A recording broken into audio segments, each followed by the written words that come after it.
Good day everyone, my name is Maica Hachuela and I will discuss my topic about climate change. So climate change, global concern as innovations, specifically mass production, greatly result to the use of machineries that significantly increase emissions. So sa bawat innovations po na nangyayari which is naapektuhan po ang ating environment kaya po nagkakaroon ng climate change. Halimbawa na lang po dito is dati po naranasan po natin yung tag-init buwan po ng January to May. So ngayon, kahit anong buwan na lang po which is may tag-ulan saka may tag-init. Wala na po itong permanenteng months kung kailan yung tag-init at tag-ulan. Nangyayari po ito dahil po sa ating climate change.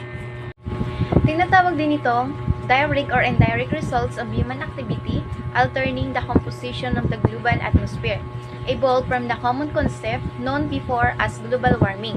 Climate change is a phenomenon resulting from the pollution that humans continuously produce. Increase in global temperature resulted to warmer weather.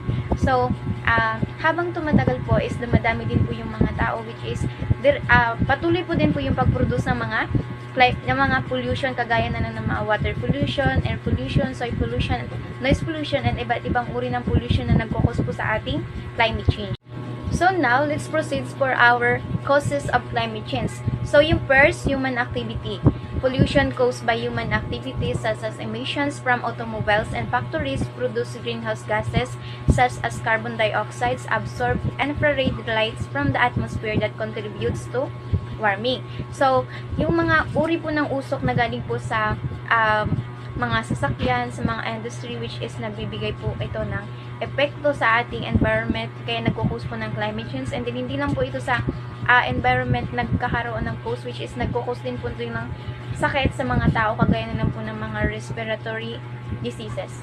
So, second po is yung gases. Nangyayari po ito sa pamamagitan ng pagsusunog po ng iba't ibang uri ng basura, and then especially is yung pagsunog po ng ating fossil fuels. So, deforestation and soil degradation also contribute to the release of carbon dioxide to the atmosphere.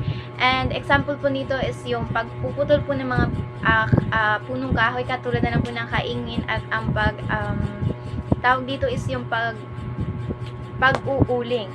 So, lastly po is yung population. Population explosion is detrimental to the planet as scarcity and resources results in extreme usage of the Earth's environment. So, habang dumadami po yung population which is patuloy pa din po yung pagpuproduce po ng iba't ibang uri ng pollution.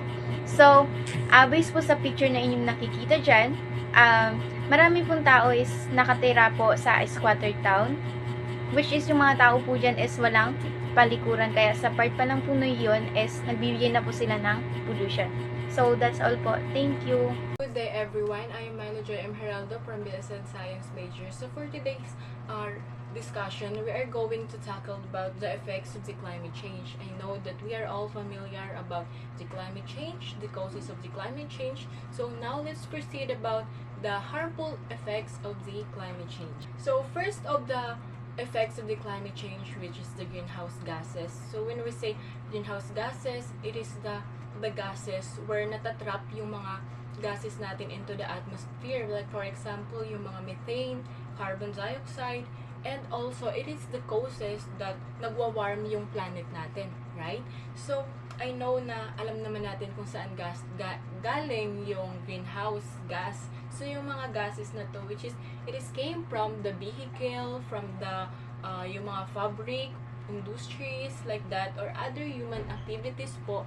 Kapag nangyayari naman yung climate change is natatrap or nagkakaroon ng pagbabago yung cycle ng gases, and natatrap sila into the atmosphere. So nagkakaroon po ng ozone depletion, and nagko-causes din siya ito ng chlorofluorocarbon. So yung chlorofluorocarbon is galing sa mga paints, sa mga spray cans, refrigerators, like that.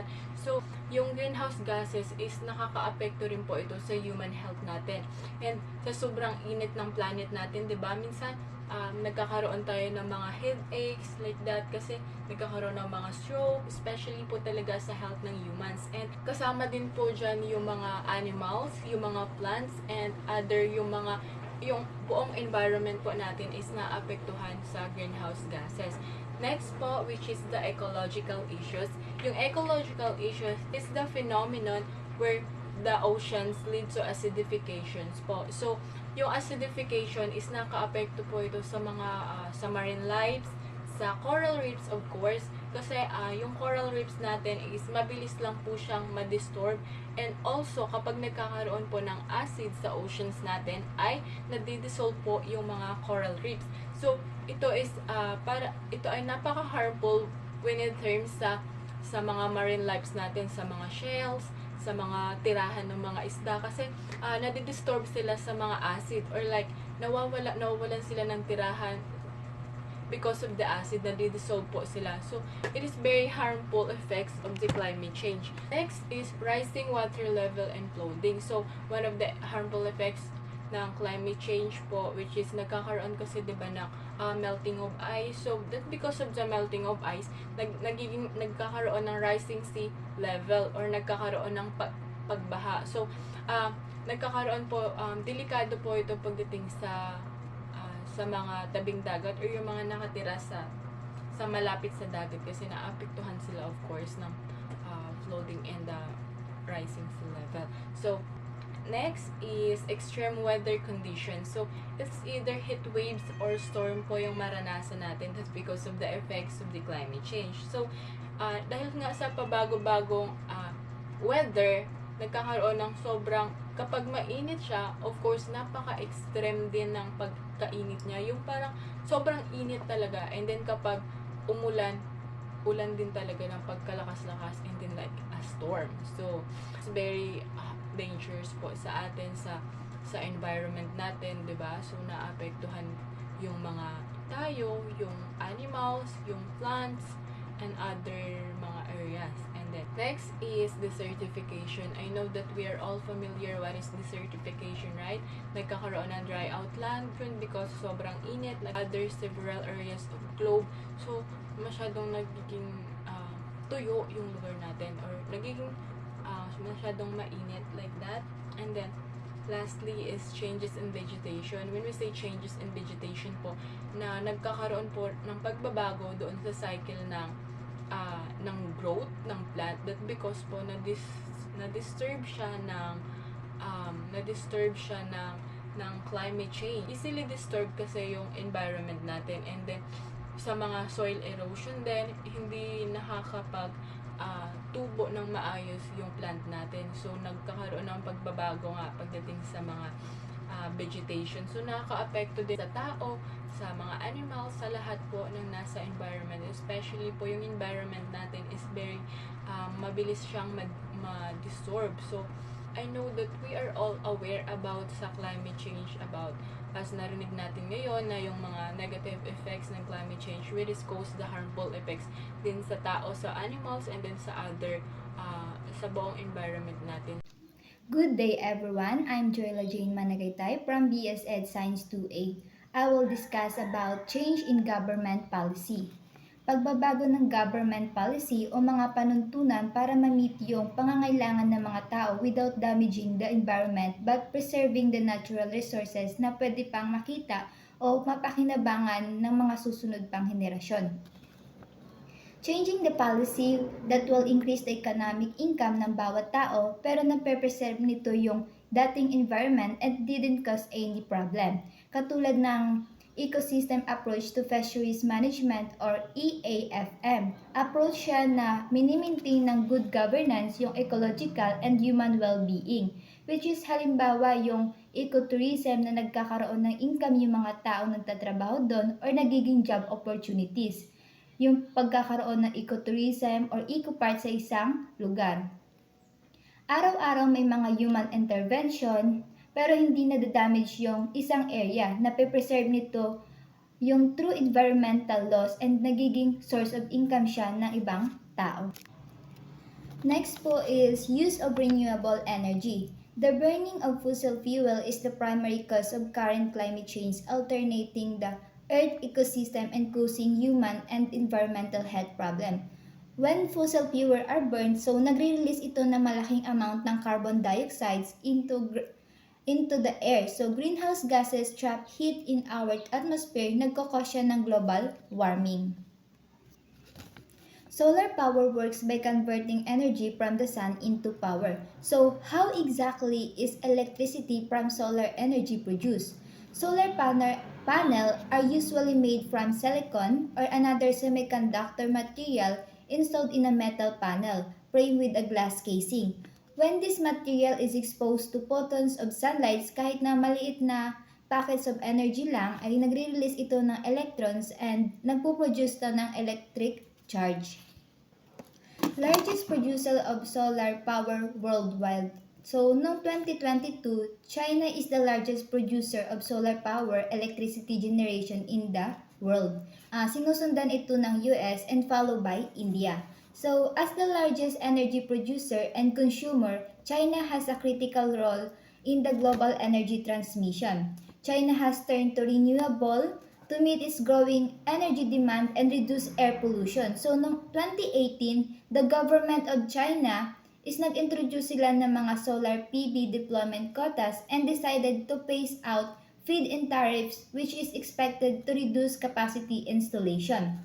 So, sa India naman, meron silang increasing energy demand to fulfill the economic developments plans that are being implemented. The provision increasing quanta energy is a vital prerequisite for the economic growth of the country. India is responsible for nearly 6.65 of total global carbon emission, rank 4. China na mayroong 26.83% climate might also change the ecological balance in the world. So, the transition towards renewable such as solar and wind energy is a critical part of meeting the goals of the Paris Agreement, which is aims nito na limit the rise of global average temperatures to well below 2 degrees Celsius and ideally below 1.5 degrees Celsius above pre-industrial level. Next is new agricultural practices. The Intergovernmental Panel on Climate Change is an intergovernmental body of the United Nations. Its job is to advance scientific knowledge about climate change caused by human activities. Innovation for green technology has its own global effects, not just in terms of making easy that agricultural practices but also innovating its possible effects on global warming. Yung hand-to-hand practices sa sektor na ating agrikultura ay mainam na paraan para bawasan yung global gas emission na patuloy na tumataas ngayon because of globalization sa mga technology para mapadali at mapabilis yung mga trabaho nila. Next is impact of climate change on a global scale. Recent cases. They have 3 cases. First is wildfires in Australia. Ano bang nangyari dito sa Australia? Yung malawakang sunog sa Australia last 2019 ay hindi sadya o gawa ng tao. Nangyari ito because of so much high temperature na nag-cause ng maliit na sunog sa umpisa mula sa mga tuyong dahon, nahanginan at lumala dahil sa mababang moisture content ng lupa. Dahil nga sa sobrang taas ng temperature, ang natural na sunog ay nagdulot ng malaking pinsala sa mga infrastructure na meron ang bansa. Nagdulot din ng pagkalugi ng mga company, pagbaba ng mga economic rates. Ang sunog ay naging dahilan din ng mga mataas na dagdag nito sa pagkasira ng ozone layer natin, which is causing high temperature on Earth. So, mas importante na maging maingat tayo magkaroon ng practice for fire prevention, and though may mga sunog na natural dahil sa init, at least we as human, we can minimize the high risk sa pagsimula ng mga malawakang pagsunog. So, yung sunog sa Australia ay higit $1 billion ang mga properties at structure ang nawala. Pati na din yung mga halaman, mga animals, even the human life ay nawala. Yung kumalat na apoy or yung inabot ng pagkasunog ay nasa 19 million hectares or 187 square kilometers sa Southeast Australia noong March 2020. So, merong 1.25 million na mga animals at endangered species ang namatay dahil sa sunog. Noong January 2020 naman, sinabi din ng NASA na mayroong 306 million na carbon dioxide ang naibuga sa atmosphere ng wildfires na ito. Second is case forest fire Amazon jungle. Ang Amazon Forest ay isa sa mga kilalang may malaking contribution sa pagbawas ng carbon dioxide papunta sa ozone layer natin dahil sa lawak ng mga kapunuan na meron ito. Subalit, nagkaroon din ng malawakang sunog rito because of small fires mula sa mga dahon dahil sa taas ng init. Marami ang mga namatay na mga halaman at ilang mga animals na naninirahan dito. Naging sanhi rin ito ng pagtaas ng temperature sa Earth dahil sa wala ng ganong kasindami ng mga halaman o mga puno ang gagamit ng carbon dioxide. How do fire and deforestation impact the global climate? So, the Amazon rainforest is a vital to the planet climate, playing a role in regulating or balancing regional and global climate and bringing rain to distant regions. So, moreover, the Amazon also stores large amount of carbon. When the forest is cut down or burned down, the carbon is released into the atmosphere and contributing to global warming. What are the impacts of fires in communities in the Amazon? So, the health impacts of the toxic smoke from the Amazon fires on local population are another tragic aspect of forest destruction. Not only to those who live closest to the forest, fires have their homes and livelihood jeopardized by burning and deforestation, but they also face grave health impacts due to smoke inhalation. A danger only is exacerbated by the global COVID-19 pandemic. Last cases is coronavirus, the COVID-19 pandemic. Climate change is also creating ideal conditions for waterborne and even airborne pathogens like bacteria, viruses, and protozoa. The coronavirus disease 2019 COVID-19 pandemic is a global outbreak or coronavirus, an infectious disease caused by the severe acute respiratory syndrome coronavirus 2 or SARS-CoV-2. Cases of novel coronavirus (nCoV) were first detected in China in December 2019, with the virus spreading rapidly to other countries across the world. This led WHO, or World Health Organization, to declare a public health emergency of international concern on January 30, 2020 and to characterize the outbreak as a pandemic on March 11, 2020. Merong 4 million cases sa United States at 17 million reported cases with 700,000 deaths around the globe. What causes COVID-19 disease?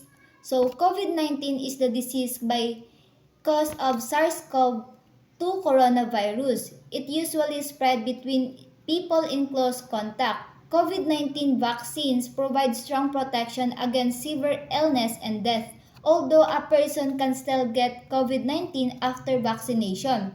They are more likely to have mild or no symptoms. Anyone can get sick with COVID-19 and become seriously ill or die, but most people will recover without treatment. People over age 60 and those with existing medical condition have a higher risk of getting seriously ill. These conditions include high blood pressure, diabetes, obesity, immunosuppression, including HIV, cancer, and pregnancy. Unvaccinated people also have a higher risk of severe symptoms. So, yung World Health Organization and the Center for Disease Controlling and Prevention or CDC ay naglabas ng mga alituntunin na kinabibilangan ng mga mandatory katulad ng wearing of the mask, stay at home, pagsagawa ng mga social distancing sa mga pampublikong lugar, paghuhugas ng mga kamay o paggamit ng mga hand sanitizer na hindi bababa sa 60% alcohol, pag-iwas sa paghawak ng mga bahaging muka pati na rin sa mga pag-disinfect ng mga bagay. So, yung lumala yung sitwasyon or dumami yung cases ng COVID-19 ay nagpasamantalang sumara yung mga merong negosyo katulad ng mga mall at paghihigpit ng mga travel at tourism at pagsasara ng mga paaralan, mga pinagtatrabahuhan ng mga tao upang maprotektahan ng mga tao sa pagkalat ng COVID or ng virus. So, that's all. Thank you.